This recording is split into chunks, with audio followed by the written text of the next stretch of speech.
Parents आए लड़की के, वो ये कहते हैं जी हमारी लड़की को कोई ब्लैकमेल कर रहा है। वो कहते हैं, हमने पूछा जी कौन ब्लैकमेल कर रहा है? कहते हैं पता नहीं जी कौन ब्लैकमेल कर रहा है। मैंने कैसे ब्लैकमेल कर रहा है? कहता है ईमेल्स करता है और उसकी न्यूड फोटोग्राफ्स भेजता है और उससे कहता है कि मैं तेरे फ़ोटो को वायरल कर दूंगा, ये कर दूंगा, वो कर दूंगा। कई साल पुराना केस है।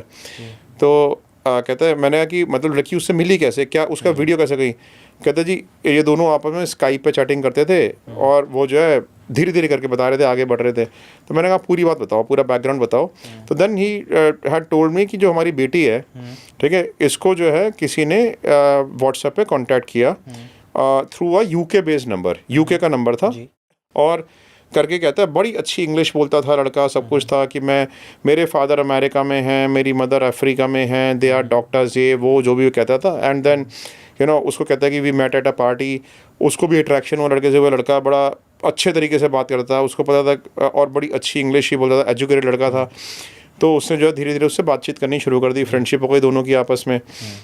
अब वो कहता है कि मैं तो यूके में रहता हूँ। फिर एक दिन जब बातें आगे बढ़नी शुरू हो गई तो कहता है मैं बॉम्बे आ रहा हूँ आपसे मिलने। तो कहते हैं जी ठीक है आ जाओ। ठीक है, तो जब वो एक दिन वो कहता है अब जब वो बॉम्बे आया तो ये लड़की उससे मिलने गई डेट पे। तो वो जो है ना एक कार में आया जैसे टूटी हुई नंबर प्लेट थी। ओके, ठीक है, तो the girl couldn't see the number. वैसे भी कौन ध्यान रखता है, उसने देखा बस टूटी हुई नंबर प्लेट है। उसके साथ जाके बैठ गई गाड़ी में। जब वो गाड़ी में जाके बैठ गई उसके साथ तो दोनों की चिट चाट शुरू हुई। फिर दोनों में फिजिकल रिलेशनशिप्स वगैरह धीरे धीरे करके बनने शुरू हो गए। ऐसे 3-4 बार वो आया। तो वो क्या थी, लड़की अपनी एक फ्रेंड के साथ एक हॉस्टल में रहा करती थी। ओके, ठीक है, अब वो जो है जिस हॉस्टल में रहती थी वो लड़का कहता उसी हॉस्टल में ही चलते तुम्हारे यहाँ। एंड जब फ्रेंड घर पे नहीं होती थी they used to go there and used to have fun.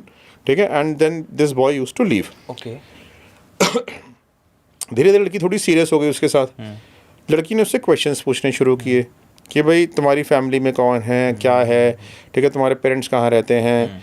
वो कोई अप्रोप्रिएट आंसर नहीं देता, ना ही उसका किसी सोशल मीडिया पे कोई अकाउंट था, ना कुछ था। अप्रोप्रिएट आंसर नहीं देता था और सिर्फ यूके के नंबर से व्हाट्सएप पे कांटेक्ट किया करता था उससे। ठीक है, सो अब क्या हुआ कि जब वो कहते हैं जी जब लड़की ने उसको अपने आप को, जब उसको लगा कि लड़का जेन्युइन नहीं है तो उसने अपने आप को पीछे खींचना शुरू किया। ओके, जब उसने पीछे खींचना शुरू किया then his blackmailing started. He got very furious. अब वो कहते हैं कि कैसे, कहते हैं जी वो जो है लड़का इसको कहता है कि मैंने कहा कि मांगता क्या है बदले में? कहते हैं he wants sexual favours from the girl. ठीक है, हाँ, he wants to be more with her. ठीक है, कहते हैं कि चलो ये बात उसने जो है वो आगे जैसा वो कहा वो करती चली गई। पैसे मांगने शुरू कर दिए, पैसे भी देती शुरू हो गई। ठीक है, अब उसका टॉर्चर का नेक्स्ट लेवल शुरू हो गया। टॉर्चर में क्या कहता है कि जो तेरा रूम है ना घर का, ठीक है, उसको पता नहीं क्या फिटिश थी। कहता है मैं को उस रूम में किसी और लड़की को लेके आना है। ठीक है, you will give me your room, ठीक है, to sleep with another girl. Okay, ठीक है, तो कहती है कि अब वो इतना ज़्यादा टॉर्चर हो चुकी थी कि उसने कहा चल ठीक है, ये भी ठीक है।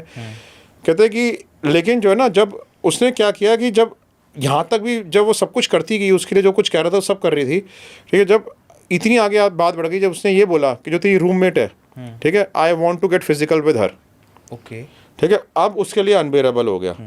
ठीक है, तो कहते हैं और कहते हैं वरना मैं एक्सपोज कर दूंगा। तो उसने सुसाइड करने की कोशिश करी वहाँ पे। उसकी रूममेट ने देख लिया कि she has taken the pills to commit suicide. उसने एकदम से पेरेंट्स को फ़ोन किया, पेरेंट्स ने जाके बचा लिया। ठीक है, तो तब लड़की ने अपनी मदर को सारा इंसिडेंट बताया कि ऐसे ऐसे मेरे साथ हो रहा है। सर फिल्मी केस हो गया, बिल्कुल बिल्कुल फिल्मी केस था, 100% फिल्मी केस। ठीक है, अब वो हमारे पास आए। अब हमारे पास उनके पास लीड क्या थी अवेलेबल?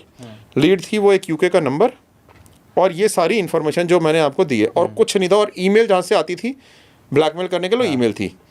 हमने पहले तो यूके के नंबर पे पता किया। उस टाइम पे क्या होता है, यूके में कोई आईडी प्रूफ वगैरह लिया नहीं जाता था। नंबर किसी को भी सड़क पे मिलते थे, डिस्पोजेबल सिम कार्ड। हाँ, कोई भी उठा सकता था, कोई भी यूज़ कर सकता था उन सिम कार्ड्स को। तो वो ऐसा नंबर लिया था हमने। यूके बेस्ड अपने काउंटर पार्ट से बात करी कि भाई इसकी ओनरशिप बताओ। ओनरशिप वो बता ही नहीं पाया उस नंबर की। हमारे लिए केस डेड एंड पे आ गया। टफ केस था बड़ा, डेड एंड पे केस आ गया। हमने कहा करें क्या? फिर हमने ईमेल आईडी से वो ट्रेस किया, उसका आईपी एड्रेस ट्रेस किया।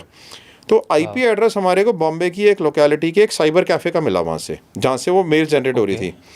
अब उस टाइम पे साइबर कैफ़ेज़ हुआ, अब तो साइबर कैफ़ेज़ भी नहीं होते। उस टाइम पे साइबर कैफ़ेज़ हुआ करते थे, लेकिन बाहर कोई ना तो सीसीटीवी कैमरास मेंटेन करते थे, ना कोई जो लोग आके यूज़ करते थे, ना उसका रजिस्टर मेंटेन करते थे। छोटा साइबर कैफ़े थे।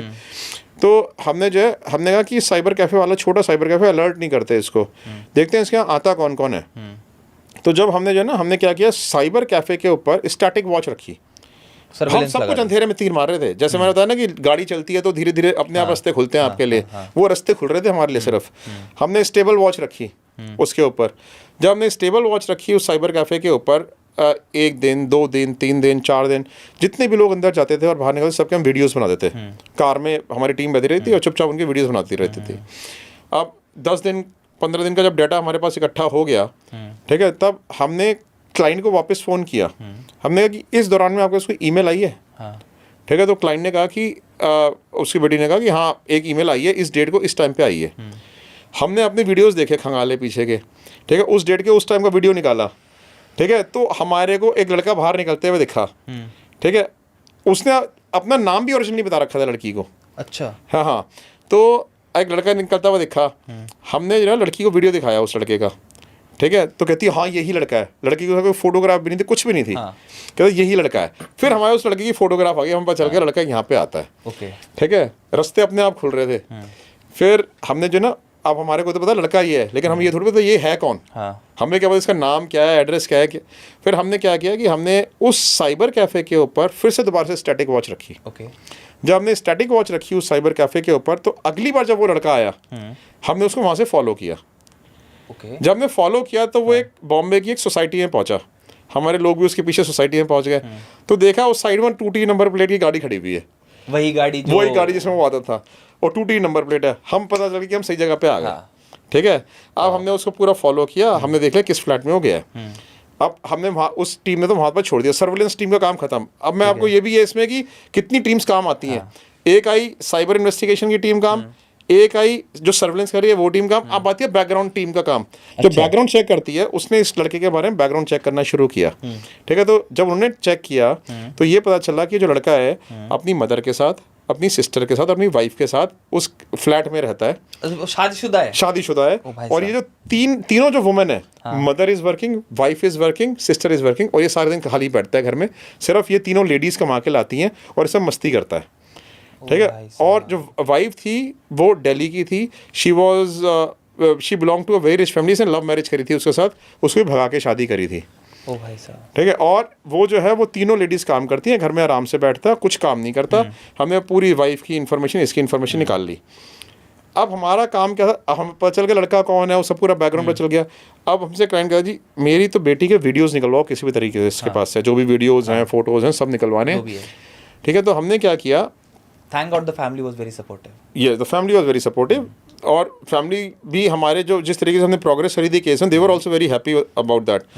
तो फिर हमने क्या किया कि हमने वहाँ के जो लोकल पुलिस स्टेशन है, लड़की से एक अनऑफिशियल कंप्लेंट कराई उस पुलिस स्टेशन में। अनऑफिशियल मतलब कंप्लेंट तो ऑफिशियल थी, but it was not FIR दर्ज नहीं हुई। तो हमने उस कंप्लेंट के बेस पे पुलिस को अपने कॉन्फिडेंस में ले लिया, उनको पूरा बताया, और मैं खुद पर्सनली जाके पुलिस के साथ 3 कांस्टेबल्स को हम गाड़ी में लेके गए, ठीक है। और घर पे जाके उसके मैंने कहा कि मैं जाता हूँ, पुलिस को देख के कुछ हंगामा ना हो जाए। मैंने उसे डोर को जाके नॉक किया कि अब इसको लेके आना है। और वो लड़का जो है खोलने खुद ही आया गेट, लेकिन उसके पास 2 कुत्ते थे, बड़े बड़े अल्सेशन डॉग्स थे, ठीक है। तो बड़े खतरनाक थे। तो थोड़ा सा वहाँ पे ये भी था, सिचुएशन भी थोड़ी सी ये थी कि भाई वो ना कर दे। तो इस वजह से जो है मैंने उससे आराम से आके बोला, मैंने कहा listen one thing, if you want me to create nuisance here in front of your mother, your wife and your sister, ठीक है, I will expose everything about you to them, और यहाँ पे पूरे नेबर्स को इकट्ठा कर लूँगा, वरना चुपचाप जो मैं कह रहा हूँ वो करते रहो, ठीक है। तो वो समझ गया कुछ गड़बड़ है, फुल फिल्मी सीन। हाँ। मैंने नीचे से जो है फ़ोन किया, कांस्टेबल जो सादी वर्दी में था उसको बुला लिया ऊपर, वो और मैं अंदर गए उससे घर के। हमने जितने भी उसके कमरे में गए, जितने भी उसके लैपटॉप्स थे, ठीक है, कई सारे मेमोरी कार्ड्स थे, कैमरा रखा हुआ था, ठीक है। उसमें जो है 6 मोबाइल फ़ोन मिले हमें, 6 मोबाइल फ़ोन, ठीक है। वो सारे हमने कहा एक एक डिवाइस की तलाशी ली, ठीक है। तो वो अपनी मम्मी वगैरह को उसने बोल दिया मेरे दोस्त आए में, आप वो मत करो। हमने उसका रूम लॉक कर दिया था अंदर से, ठीक है। वो जो था ना बिगड़ा हुआ लड़का था बेसिकली, तो उसको कोई डिस्टर्ब भी नहीं करता, उसकी मदर वगैरह, उसको जैसे दोस्त आए अपने चिल जोन में था। हाँ, चिल जोन में था। हमने अंदर से दरवाज़ा बंद कर दिया और सारे उसके कमरे की तलाशी ले ली और सारी चीज़ें उठा के लाए थाने में। जब हम उसको थाने में उठा के लाए, ठीक है, तो हमने एक एक पहले तो सारी चीज़ें पासवर्ड प्रोटेक्टेड थी, पासवर्ड नहीं बता रहा था। फिर पुलिस के अपने तरीके होते हैं पासवर्ड पता करने के, पुलिस ने उससे पासवर्ड पता किए। तो जब उसके डिवाइसेस को ओपन किया गया तो देखा 17 और लड़कियों को ब्लैकमेल कर रहा था इन द सेम फैशन। गंदी गंदी गालियाँ देके ब्लैकमेल करता था, सबको सेम तरीके से ब्लैकमेल करता था। फिर जो है उसको वहाँ पे सारी की सारी लड़कियों को नंबर्स लिए, उनको फ़ोन किया गया, उनको बताया गया now you are free, the blackmailer has been caught. ठीक है, हम सारे वीडियो, सारी फोटोग्राफ्स, उसकी सारी हार्ड डिस्क को क्रश किया गया, सब कुछ वहाँ पे मोबाइल फ़ोन को क्रश किया गया, उससे कन्फेशनल स्टेटमेंट्स लिखवाई गई। ठीक है, फिर जो है उसको at the night in the end उसको छोड़ दिया गया। ठीक है, क्योंकि ऐसे केस में क्लाइंट कंप्लेंट लिखवाना नहीं चाहता बिकॉज एविडेंस लगेगी कोर्ट में। ठीक है, और कंप्लेनेंट चाहिए उसके लिए कोर्ट में हर टाइम प्रेजेंट। तो फिर उन्होंने इनफॉर्मली कंप्लेंट को क्लोज करने का लेटर दिया कि हम इस केस में और आगे कुछ नहीं चाहते हैं बिकॉज आर क्लाइंट वाज सेफ्ड। तो हमने उस केस को वहीं पर ही दबा दिया, वहीं पर ही ख़त्म कर दिया। आपको तो कभी नहीं भूलता होगा सर बाद में? कभी नहीं भूल सकता।